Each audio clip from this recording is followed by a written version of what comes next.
O Brasil passa por um momento histórico. Milhares de pessoas vão às ruas protestar por um país com melhores serviços públicos e mais correção e seriedade na política.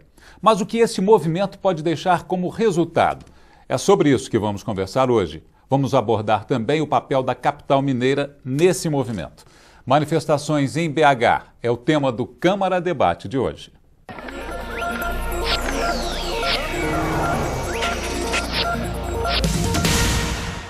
E para conversarmos sobre esse assunto, nós convidamos o presidente da Comissão de Estudos Constitucionais da Ordem dos Advogados de Minas Gerais, Bruno Burgarelli, o sociólogo e cientista político Rodrigo Luiz Souza, o doutor em Sociologia e Política pela UFMG e professor e pesquisador da Escola de Governo da Fundação João Pinheiro, Bruno Lazarotti Diniz Costa. O presidente da Comissão de Participação Popular da Câmara Municipal, vereador Pedro Patrus. Veja quais são os principais problemas do país para os manifestantes. Os dados são de uma pesquisa do Instituto Inovare, feita em Belo Horizonte no dia 22 de junho. Foram realizadas 409 entrevistas com um questionário de 5 minutos de duração. A margem de erro é de 5% para mais ou para menos. A pesquisa aponta também como os manifestantes se informam. Veja, então está aí na sua tela os principais problemas apontados. Educação e saúde vem em primeiro lugar, com quase 27% das respostas. Corrupção vem a seguir com mais de 15%. Depois estão a segurança pública e transporte coletivo, com 8%. E os participantes têm informações sobre as manifestações através das redes sociais, principalmente, né? O Facebook fica com 69,9%, quase 70%. E a TV também, a TV com 37,4%. Muito bem, muito obrigado mais uma vez pela presença de todos vocês. Vou começar com o sociólogo Rodrigo. Avaliação desse movimento. Aí estão as principais questões, as principais preocupações dos manifestantes. Como é que você faz a avaliação do movimento hoje?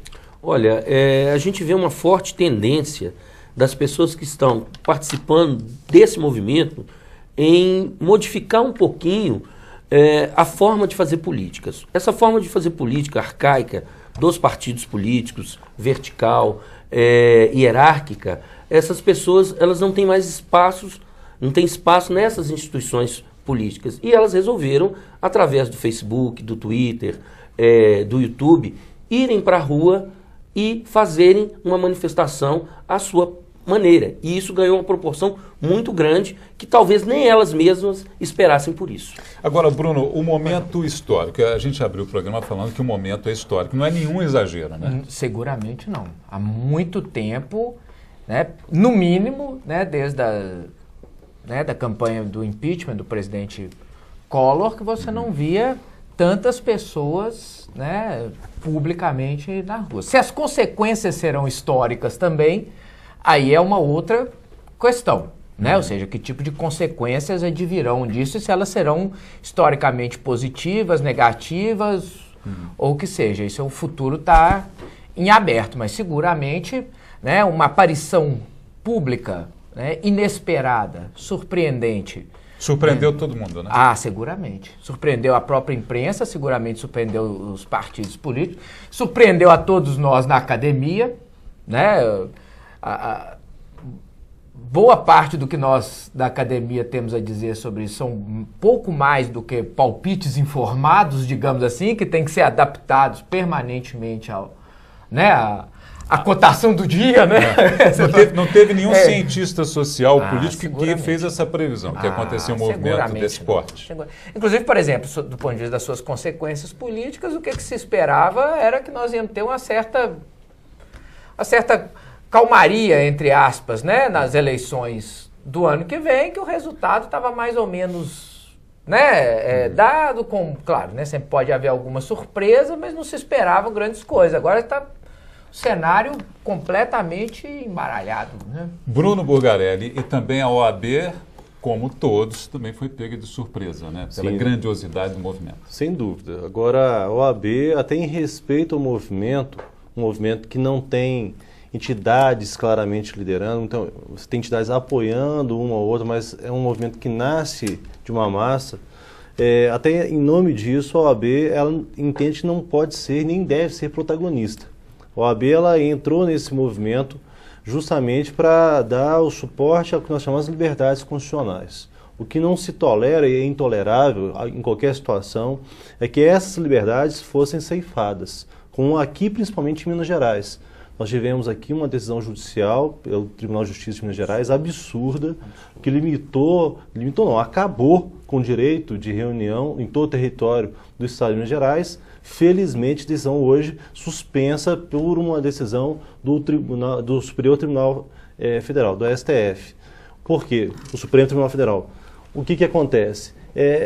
A Constituição é clara no seu artigo 5º, ou seja, todos têm o direito de se reunir pacificamente e sem armas, desde que não frustre uma outra reunião previamente marcada para um determinado local. Obviamente, não tem nenhuma outra reunião marcada para os locais que estão tendo as manifestações.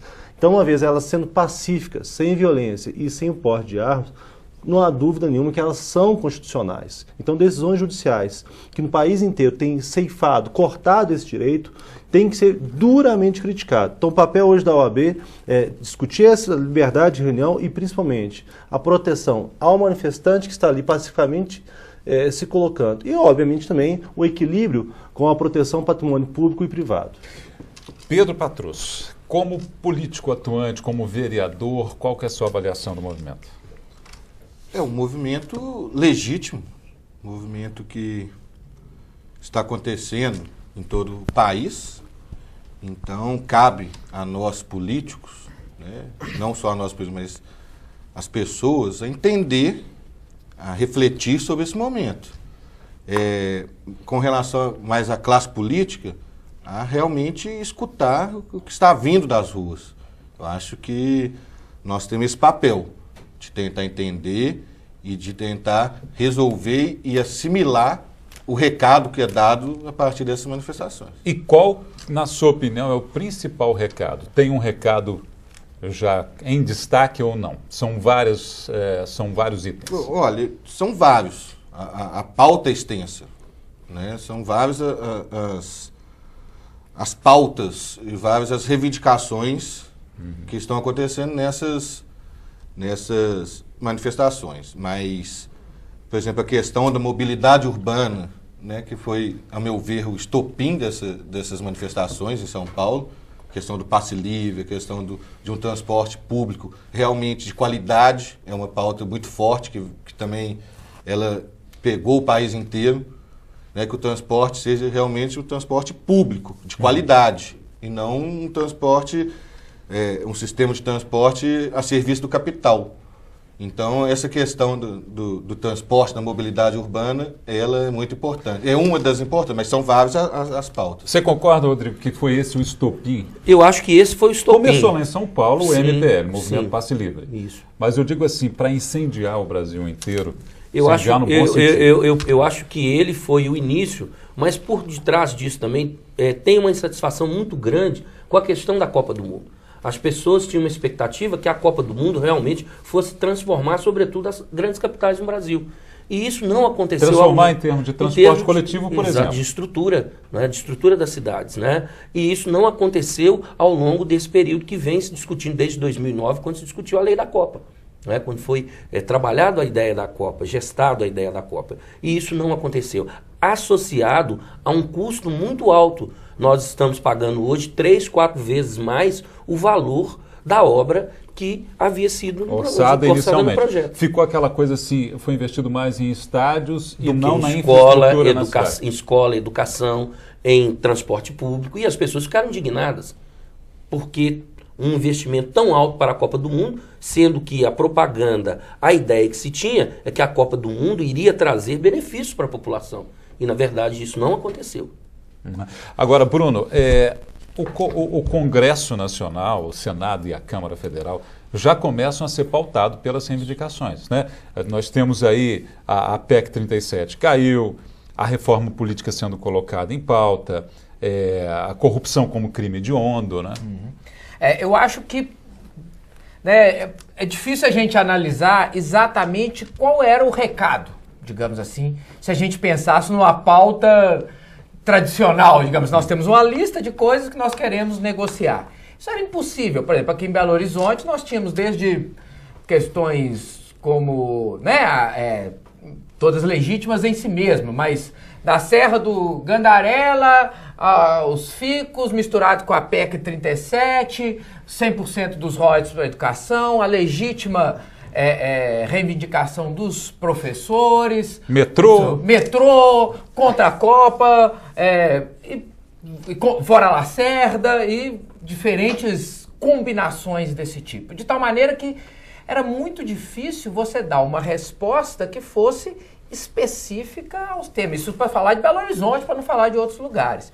O que eu acho importante, né, do ponto de vista aí do sistema político, digamos assim, e desse ponto de vista eu acho que a presidente teve uma atitude corajosa que soube interpretar e assumir qual que era o sentimento difuso colocado por aí, que é o que nós acabamos de falar aqui, uma desconexão crescente e percebida entre o sistema político, a gente fala do sistema político, mas nós estamos falando do sistema democrático, porque não é a população. E ela, né, o esforço e nas três instâncias. Nas três instâncias. Não é só dizer que não é só na instância federal. É na federal, na estadual e na municipal. E o sistema político, só para concluir o raciocínio, o sistema político se encontrava completamente atordoado e emparedado. Por exemplo, com o Brasil pegando fogo, em alguns casos literalmente, né? O Senado Federal passou 10 dias sem uma reunião de líderes. Então, você estava nas cordas, digamos. Quando você tem o sistema democrático questionado desta forma, ou você dá uma resposta regressiva para trás, né, do tipo repressão, fecha o sistema, ou seja, você quer proteger o sistema político das ruas, como aconteceu em vários países da Primavera Árabe, ou você dá uma resposta que os americanos falam long shot, né, assim, um tiro longo. Uma resposta que pule para frente, né? Que foi o que a presidente tentou fazer e agora os vários, né, partidos, o próprio Congresso, o Judiciário, né, estão se mexendo para tentar reconectar o sistema político com a população. Andando, vários projetos estavam parados, reforma política e tal. Ou seja, a solução para a crise democrática é mais democracia e não menos democracia. Bruno, para a gente saber melhor o que querem os manifestantes, vamos saber quem são esses manifestantes. Isso é importante. Segundo a pesquisa do Instituto Inovari. Lembrando que a margem de erro é de 5% para mais ou para menos. Vamos ver, então. Vamos lá. Então, olha, 80% dos manifestantes moram em Belo Horizonte, 20% são moradores de alguma cidade da região metropolitana ou do interior do estado. Mulheres e homens participam das manifestações na mesma proporção. A maioria tem cerca de 25 anos. Somente 26% tem mais de 40 anos de idade. A escolaridade média dos entrevistados é elevada quando comparada com a média da população brasileira. Cerca de 33% deles têm curso superior e outros 32% têm curso superior incompleto. Olha, pelo que as pesquisas estão dizendo, né, a gente percebe que é um movimento muito da classe média, não é, Rodrigo? É uma massa de escolarizados, né? Eu não diria isso também. A escolaridade é uma massa de escolarizados, que nós temos que entender que também no Brasil o acesso à universidade pública, a universidade pública e a particular, aumentou muito nos últimos anos. Então nós não podemos dizer que é apenas um movimento de classe média. Sim. A gente pode dizer que tem parte de filhos da classe média e é um movimento de pessoas escolarizadas. Mas, desculpa, pois não, concordo, Bruno. Mas se a gente for pensar, o que chama a taxa de escolarização líquida, ou seja, a porcentagem de jovens de 17 a 21 anos do Brasil que frequentam, ou que têm curso superior, que frequentam o ensino superior, é menos de 15%. Se lá nós temos 65% que têm curso superior ou frequentam curso superior, de fato, né, você tem um recorte socioeconômico importante. Eu não classificaria pela questão de classe social. Né? Eu não vejo dessa forma. Mais de escolaridade. Agora, mais de escolaridade. E eu vejo o seguinte, são os filhos da classe média, não é a classe média. A classe média talvez esteja entrando agora, né, depois do que os acontecimentos explodiram, mas até então, quem promoveu são os filhos da classe média, boa parte deles, uma grande massa de escolarizados, e por enquanto nós não temos classe C e D ainda no movimento, ainda não. Isso ainda não existe. Perdão, Rodrigo, mas esse é um dado a ser ressaltado. Né? Quer dizer, o que a gente chama, a grosso modo, de povão, né? Quer dizer, não está, ou nas classes D e E, elas não estão registradas, pelo menos nas primeiras amostras dos institutos de pesquisa. O que você pensa disso, Bruno? Olha, isso aí é um dado que tem que ser bem analisado. Eu estive acompanhando pela OAB uma dessas manifestações, aqui teve 100 mil pessoas aqui em Belo Horizonte, e eu particularmente vi um recorte muito bem demarcado de setores sociais, sim. Você tinha, por um lado da Praça 7, claramente dizeres fora Dilma, contra a PEC 37, fica ficos, e assim por diante, salve os animais. E quando você começava a atravessar para um outro lado da Praça 7, você via bandeiras de movimentos sociais populares, e com outros tipos de manifestações, fora a Anastasia, fora a Márcio Lacerda, né, e assim por diante. Ou seja, as pessoas não estão conseguindo... Há uma posição difusa de propostas, mas há uma demarcação. Isso está bem caracterizado. Acho que os grandes órgãos de imprensa ainda não estão conseguindo reportar isso. Mas que isso começa a existir, existe. O que vai ser a partir desse momento, o passo seguinte, né, o Bruno colocou muito bem, a gente não sabe se isso vai fazer história, qual vai ser o rumo disso, se vai ter uma seção do movimento, ou se vai ter uma unidade em algumas bandeiras específicas. É algo que tem que ser calmamente estudado. Agora, o mais importante disso tudo é que, independente de quem esteja no movimento, as liberdades constitucionais, elas precisam ser preservadas. Sempre, sempre, sempre, sempre. Nós, da OAB, não podemos admitir esse passo para trás, essa repressão. Isso, independente se o movimento é de esquerda, direita, se não é de partido, é de partido. Ele é partidário, né? Ele é partidário, é um movimento político. Agora, não tem uma bandeira nem contra, nem a favor de partido. No momento, coisa é ele ser sem partido. Agora, contra partidos, contra a manifestação partidária, também é uma forma de repressão à liberdade constitucional. Agora, a gente precisa ver também que existe um outro olhar do ponto de vista de ação de quem está participando.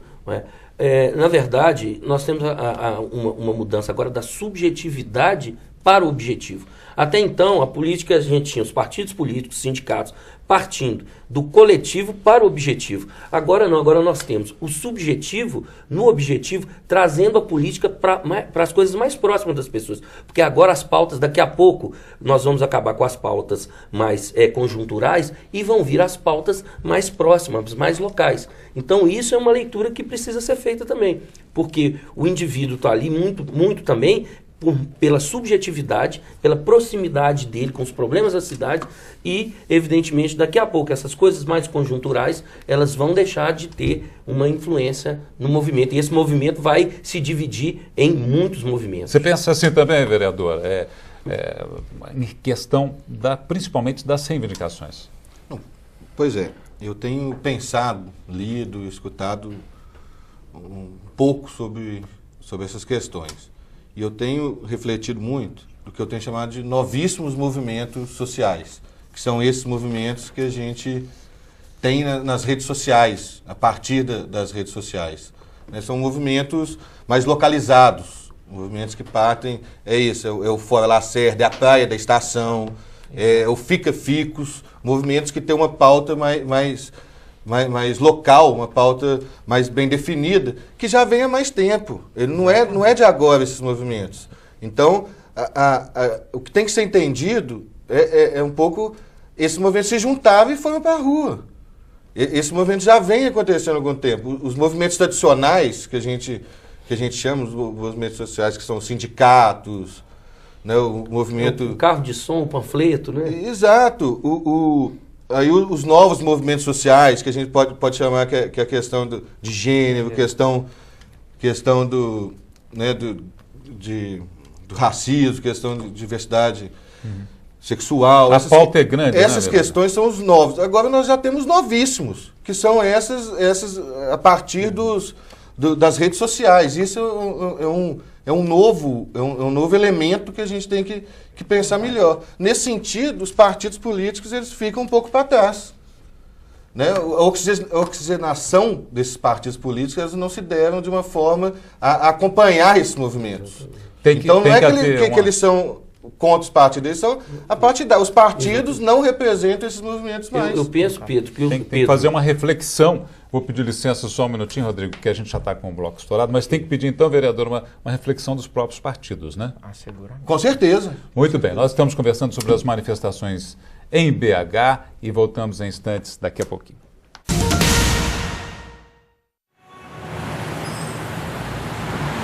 Ei, você não acha perigoso atravessar a rua aqui? É que eu tô com pressa. Ande mais um pouquinho até a faixa. Lá é muito mais seguro. Todos os dias, 8 pessoas são atropeladas em BH. Mas a gente pode mudar essa triste estatística. Atravesse sempre na faixa, aguarde o verde e não se distraia com o celular. Pedestre, eu respeito. Apoio TV Câmara BH. Invista na vida. Eu aprendo como viver em sociedade, que social é importante, todo mundo ter seu compromisso, tem direitos e deveres. E fora isso, a gente se diverte um pouquinho jogando bola. O mundo pode ser melhor. Esse trabalho aqui transforma muitas vidas como a minha. Doe agora. Acesse euajudamudar.org. Apoio TV Câmara BH. A Rede Legislativa de TV Digital expandiu os limites da cidadania. Assista a TV Câmara, a TV Assembleia e a TV da Câmara Municipal de sua cidade num único canal em multiprogramação, com sinal digital e aberto. Todo cidadão tem o direito de conhecer o Legislativo brasileiro, as sessões do plenário, o trabalho das comissões, as audiências públicas e tudo o que acontece de mais importante no Parlamento. Rede Legislativa de TV Digital. A transparência chega até você, onde você estiver. Apoio TV Câmara BH. Me levaram logo para aquela máquina, a tomografia. Tirar os exames rápido. O objetivo final é que o paciente seja assistido de uma melhor maneira e de uma forma mais ágil. Com o SOS Emergências, grandes hospitais estão recebendo mais equipamentos, mais leitos e capacitando os profissionais de saúde. Essas ações, complementadas pelas UPAs, desafogam as emergências, agilizam e melhoram o atendimento. Em caso de emergência, ligue 192. É tempo de diminuir a espera. É tempo de saúde. Apoio TV Câmara BH. Estamos de volta com o Câmara Debate. Hoje estamos falando sobre as manifestações em BH. E o Bruno, que é professor, é doutor em Sociologia, estava falando no intervalo justamente sobre a conversa com os alunos, né? Muitos deles certamente participam do movimento. Muitos participam e todos muito inquietos, né?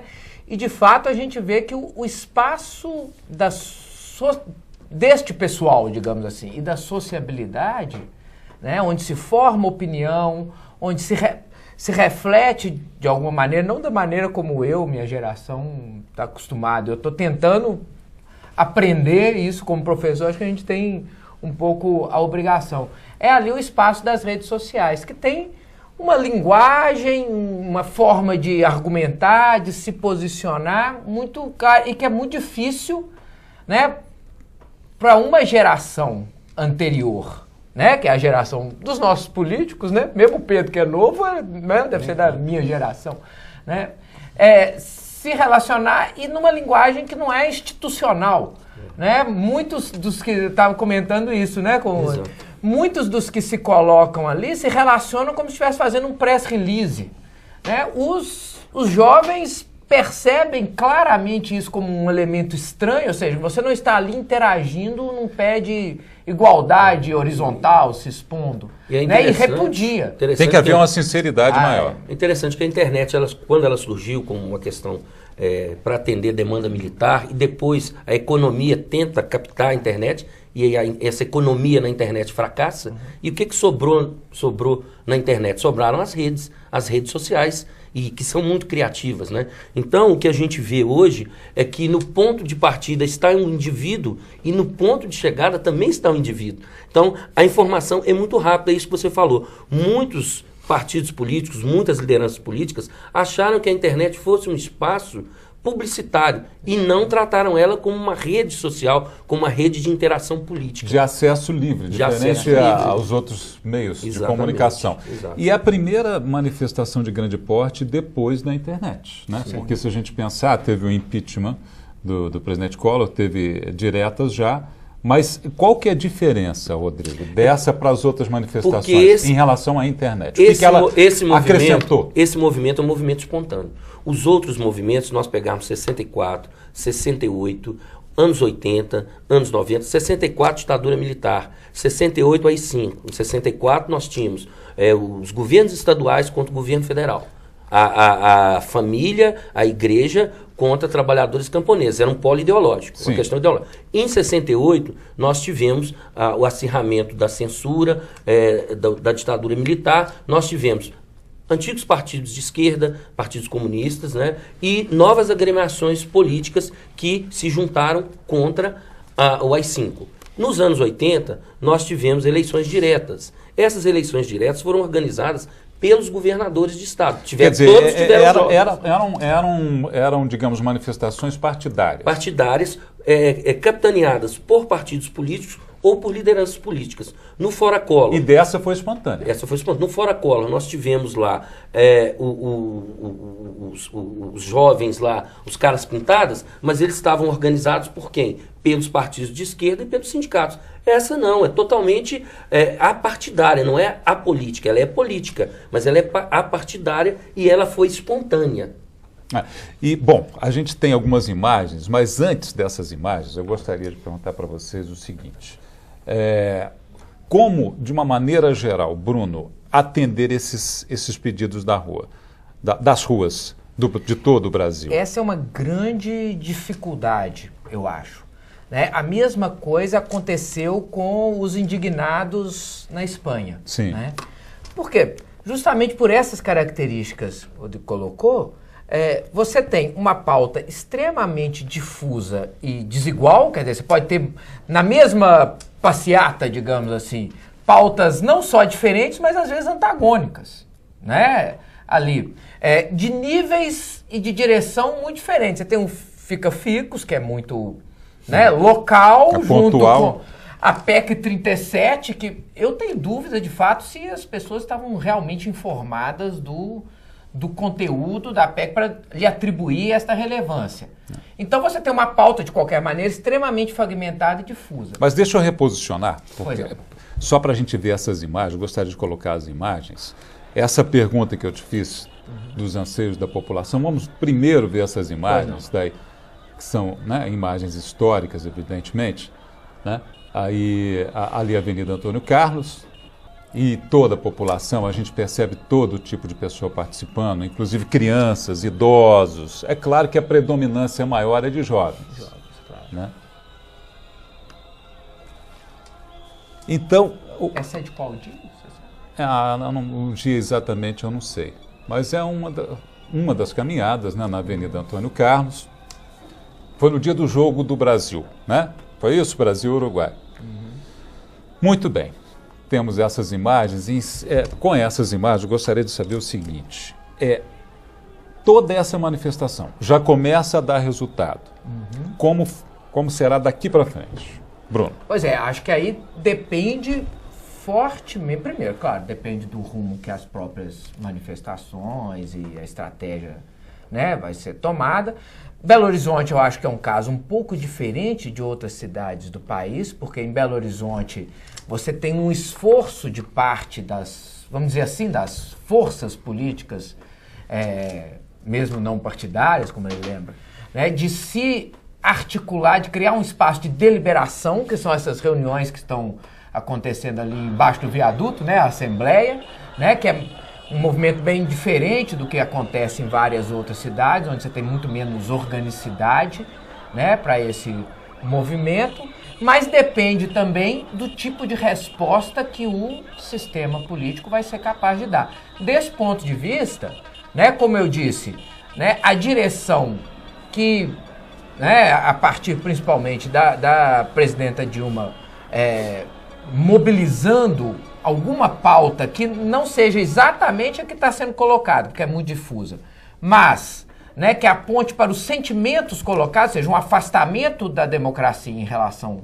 a boa parte da população, né, melhores serviços públicos e mais inclusão social, é essa a pauta, né, que como sentimento a gente pode absorver, né, depende da maneira como isso se colocar, mas a direção é de uma resposta, pelo menos de um esforço de uma resposta positiva. Agora, eu só queria, né, para não me estender, comentar que, de outro ponto de vista, eu acho que, e isso vale particularmente para Minas Gerais, a falta de liderança política, né, por parte, né, seja, né, desta Câmara, seja da Assembleia Legislativa e principalmente, né, do governador e do prefeito, eu acho impressionante o nível de omissão colocado.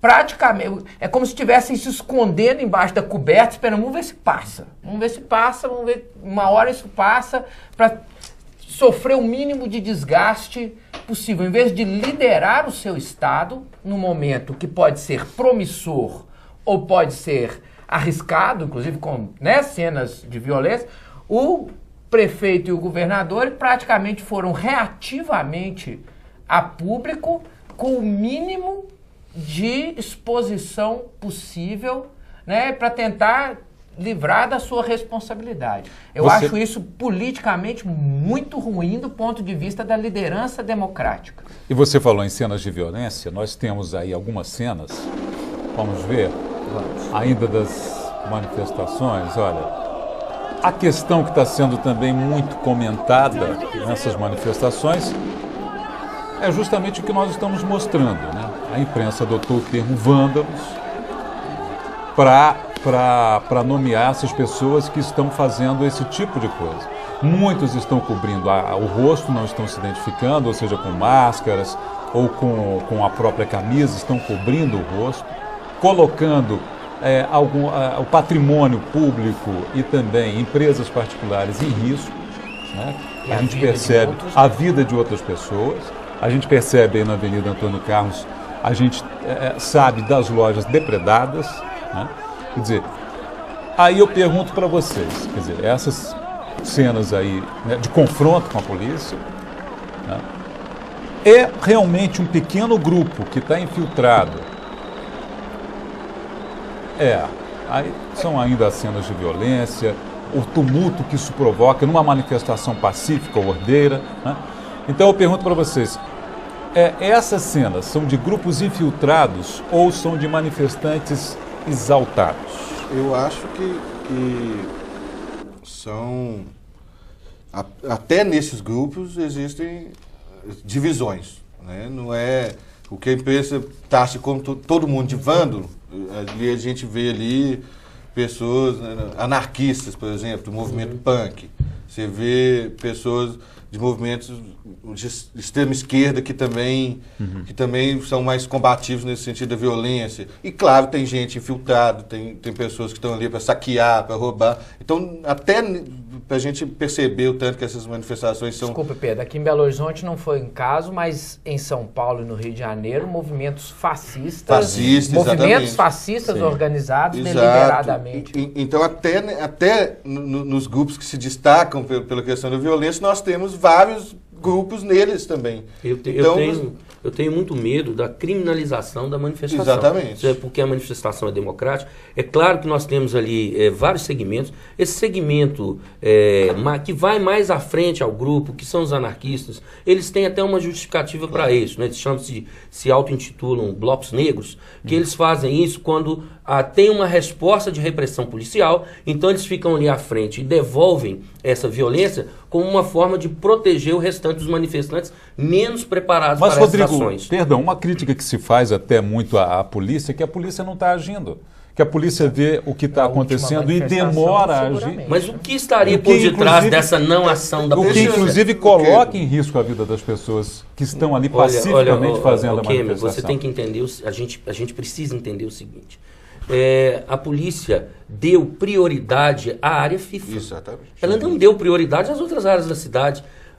Então ela priorizou a área FIFA e esqueceu da Avenida Antônio Carlos, esqueceu das ruas paralelas ali a Abraão Caran, certo? Então, por que isso? Por que a polícia, que é tão preparada, que é colocada aí pelo governador como a melhor polícia do Brasil, por que ela não se preparou para lidar com esse contingente de manifestantes? Ela só volta depois que esvazia o Mineirão, depois do jogo, enquanto a preocupação é com a tal área FIFA, é uma coisa que a gente foi assinado, existe, mas é uma coisa que tem que ser discutido. O Brasil ali perde a sua... Vamos ouvir o ponto de vista aqui do Bruno Burgarelli? Eu não fiz nem um papel preventivo. O que nos assusta, né? Na véspera do jogo, essas concessionárias, elas colocaram tapumes, madeirites e outros materiais que foram utilizados pelos manifestantes contra a polícia e contra as próprias concessionárias para atear fogo. Poxa, se eu vi, outras pessoas viram essas concessionárias fazendo esse tipo de material, que seria ruim numa situação de manifestação como essa, será que ninguém da polícia viu ao ponto de fazer um trabalho preventivo, de contenção desse patrimônio? Ou seja, o Estado, não estou falando de Minas Gerais, o Estado brasileiro, a Constituição fala, no artigo 37, parágrafo 6º, ele é responsável de forma objetiva por danos ocasionados contra o cidadão. E aí, está ultrapassando isso. Ou seja, o Estado não fez o zelo correto às pessoas e ao patrimônio público e privado que ali se colocavam. Esse é um fato. Em várias manifestações, eu não sei de quem é o erro, ou se foi uma estratégia, se falta contingente. Na sua opinião, a polícia devia ter agido de uma forma mais rápida? Preventiva. Mais rápida, mais contundente? Inicialmente, mais preventiva. Porque o que nós temos que pensar é que não pode, em hipótese alguma, existir a criminalização dos movimentos sociais. Mesmo porque vai afastar quem é do bem. Quem está participando pacificamente vai ficar com medo de participar. Se você age de forma preventiva e inteligente num tipo de manifestação dessa, você tem como efetivamente minimizar a situação. Coibir 0% é praticamente impossível. Do que ter violência zero. Infelizmente é quase que impossível. Agora, houve claramente um erro de estratégia, isso é óbvio, isso é perceptível. Por exemplo, mais ou menos 6 ou 7 jovens caíram do viaduto Zé de Alencar. Um morreu. Infelizmente faleceu. Isso é inadmissível numa passeata. Por que não fechar o viaduto? Não, sabe, nas várias manifestações caiu. Se tiver outras, é possível que caiam mais. E todas com o mesmo roteiro. Primeira já haviam caído. Todas com o mesmo roteiro. Começa na Praça 7 de forma pacífica, vai para os mesmos viadutos, vai para Antônio Carlos e começa a pancadaria. Quer dizer, o roteiro é conhecido de todo mundo. A minha pergunta seria exatamente essa que vocês já estão falando. Como conhecido, eu concordo com tudo que vocês falaram. Agora é preciso ter claro o seguinte, o roteiro era conhecido, esse script, né? Não é nem o roteiro físico. O script, né? A gente podia fazer uma narração genérica, né? De reportagem na televisão. A passeata começou pacífica, não sei o quê, de repente um grupo muito minoritário de vândalos. Aí chama de na cidade preenche aqui, né? Porque né? No dia preenche aqui, né? Isso também era conhecido dos manifestantes, né? O que eu acho que também existe um erro, vamos dizer assim, de estratégia. É difícil falar de estratégia num movimento que não tem, claramente alguém que... Mas do ponto de vista dos objetivos colocados, sejam eles quais forem, foi extremamente prejudicado pela própria existência da violência, seja quais forem os objetivos que forem. Né? Ou seja, quer dizer, uma passeata que durante 90% do seu tempo, né, foi alegre, divertida, pacífica, não sei o quê, né, virou agora o que produziu em termos de imagem pública, algo completamente avesso aos objetivos colocados. Então, deixa eu só fazer uma pergunta, Bruno. Porque... Só completar a frase. Né? Então, quando você opta por, né, levar, entre aspas, a passeata, né, para um espaço onde em todas as versões anteriores, né, houve confronto, problemas, conflagração, né, você também está, né, indo contra os seus... Eu acho que também é um erro estratégico. Muito, né? Estranho o material de construção ter sido deixado na avenida durante essas manifestações, né? Isso é muito estranho. E também a luz ter sido apagada ao término da manifestação, do dia do Jogo do Brasil. É extremamente estranho isso. Bom, precisa entender isso. Colocado esse fato pelo Rodrigo e essa preocupação de todos os debatedores sobre essa sequência, né, das manifestações com violência, né? Mas a gente está no finalzinho do programa, eu não poderia deixar de perguntar o saldo disso. Primeiro, a postura da presidente Dilma, que foi, e do próprio Congresso Nacional, agilizando votações que estavam engavetadas há muito tempo, para a mesa no geral. Bruno Burgarelli, primeiro. Olha, saldo desse movimento todo, se é que já se pode fazer alguma previsão. Eu creio que pode sim. Eu acho que o saldo é, finalmente, ver se discute a reforma política. Não é simplesmente uma reforma do sistema eleitoral, é uma reforma política de fato, que precisa ser discutida não só no âmbito legislativo, seja por leis ordinárias, leis complementares, ou até mesmo emenda à Constituição, mas do ponto de vista do coletivo. Você é a favor, Bruno, do plebiscito para a reforma política? Olha, o que eu não sou a favor é exatamente de você ter uma constituinte exclusiva, porque o poder constituinte originário não permite isso diante da Constituição em vigor. Por outro lado, se vai caminhar para um referendo ou um plebiscito, é importante esses mecanismos sempre, porque a população precisa ser consultada de forma até mais vigorosa do que ela é efetivamente nos últimos tempos. Tá. Rapidamente, Rodrigo, a gente já está com o tempo estourado. Bom, eu penso que, na verdade, as pessoas estão aí não apenas para defender direitos, mas para inventar direitos. E o plebiscito é uma forma da gente horizontalizar essa participação efetivamente popular. Bruno, rapidamente. Muito rapidamente. Né? Eu sou a favor de reforma, acho que é urgente, uma reforma política com participação popular.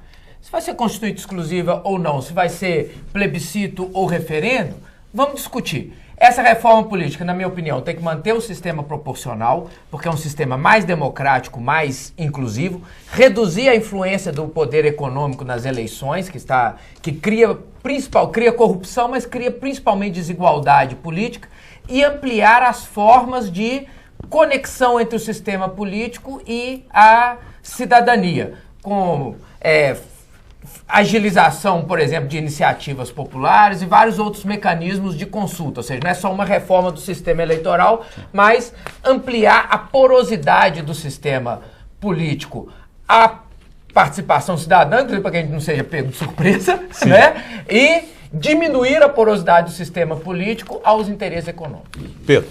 Eu sou completamente a favor do plebiscito e da reforma política. Eu sou completamente a favor da participação popular, da efetiva participação do cidadão na política do nosso país, do nosso estado e da nossa cidade. Obrigado a todos vocês, obrigado a você também, telespectador. O Câmara Debate fica por aqui. O programa é exibido às terças e quintas-feiras, às 18h, segundas, quartas e sextas, 6h, e também nos fins de semana. Obrigado pela sua atenção e até o próximo encontro.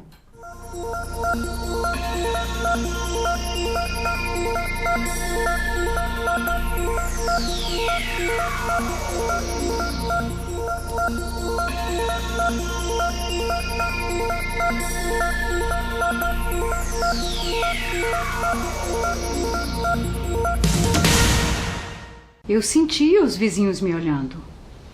Olha lá vai a diabética. Quando meu chefe descobriu, ele me chamou na sala dele e perguntou: "Você tem alergia?" Meu pai ficou revoltado. Câncer? Fora da minha casa. Eu não criei filho pra isso. Eu falei com a minha amiga. Deu positivo. É hipertensão. Precisava ver a cara dela. Eu nunca pensei que eu fosse ter diabetes. Eu não tenho nada contra alergia. Eu gosto do seu trabalho. Mas é que não pega bem pra empresa, né? Minha mãe não fala mais comigo. Meu irmão me despreza. Aí o pessoal foi se afastando, né? Todo mundo. 3ª demissão seguida. Tá difícil arrumar emprego, viu? Câncer, cara. Onde eu vou morar? A gente sente o preconceito na pele. Até a minha melhor amiga. Eu só queria que ela estivesse do meu lado. Apoio TV Câmara BH.